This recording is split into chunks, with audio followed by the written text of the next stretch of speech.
What is up, guys? It's your boy Brandon Groce, self-taught designer, and today we're going to be talking about the secondary skills needed by a UX designer. So with that said, if you guys are new to this channel, my name is Brandon Groce. I'm a self-taught designer. I work with large brands such as Disney, Dannon, and Huggies, and I'm also a social media marketing master.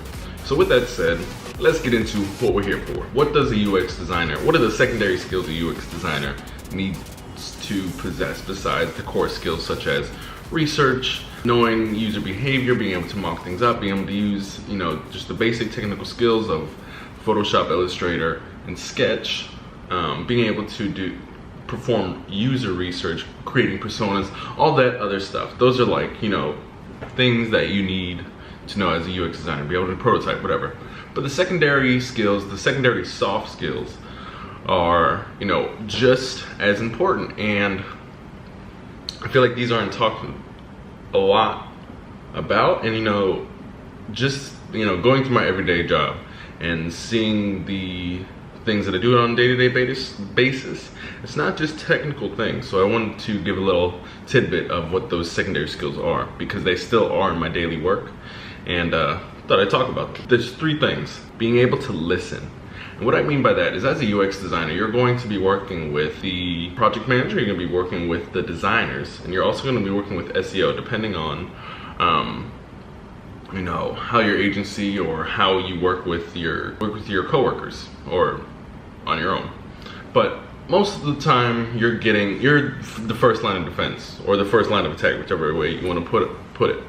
So there's a project manager. A client comes and they basically give all the features, etc., to the project manager. Project manager then gives you, the laydown of all the features that need to be created for the client to be happy.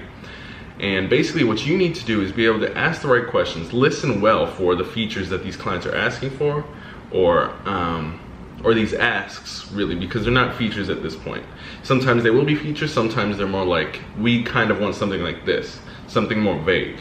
And sometimes there will be features and vague asks. And as a UX designer, you have to be able to listen very well to be able to translate what the project manager and the client are saying that they want, and be able to turn what you hear and what the asks are and what the important things are. Be able to ask good questions to get those things out early, so that you can create those things, create those mock-ups, visualize those things, so that you can get that to your designer and your product designer later down the road, and be able to basically visualize and create what the client is asking for.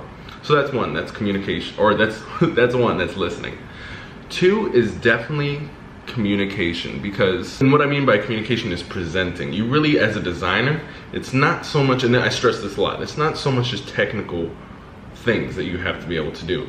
It's being able to listen, create that thing, and then present that thing. And that thing is a digital manifestation, a physical manifestation of your ideas, and you have to be able to present your ideas in a way that is persuasive in terms of, my idea is right because it hits on these points, and these are the things that you asked of us, and it hits all of those things. And be able to explain why your solutions work for your client and their asks. And being able to be, and this moves into the third point, so that's presentation. And the third is confidence, and the ability to sway people into your line of thinking. So far we have, and this is all part of the same process, you have listening, you have communication, and then you have confidence. Because you can, confidence and presentation are really in the same boat, but being able to communicate strongly and confidently that your ideas work, and you have your own back for your own ideas. If you don't believe in your own ideas, it's going to be very hard for somebody else to get buy-in, or to buy in into your idea. So with that said, it's a 3-step process, and this is an ongoing thing on the day-to-day process. Not only day-to-day, but on every project, every step of your project.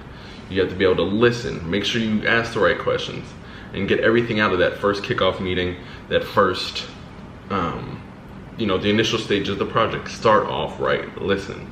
Once you've mocked everything up, you've asked the right questions, and you've digitally manifested your ideas into a specific form, being able to communicate why those ideas are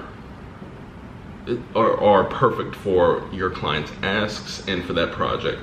And then also, thirdly, being able to confidently back your own ideas up so that others feel confident in backing your own idea.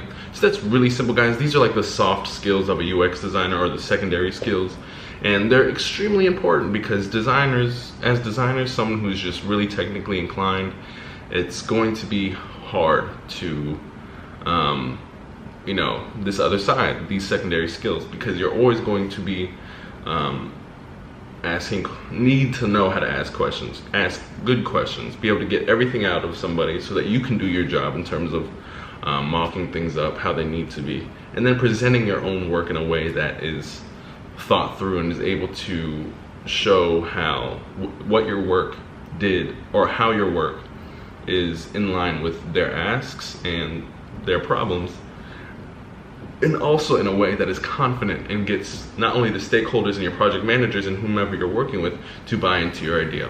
So that's it, guys. Very short video. These are the secondary skills that all UX designers must have. Anyway, guys, that's it for today. My name is Brandon Groce, self-taught designer, and I'll see you guys tomorrow. Peace. Also, in the comments, before we close out, what are some other secondary skills you believe designers or UX designers must have? Anyways, drop those in the comments, and don't forget to like this video and subscribe to my channel. Alright, guys, peace.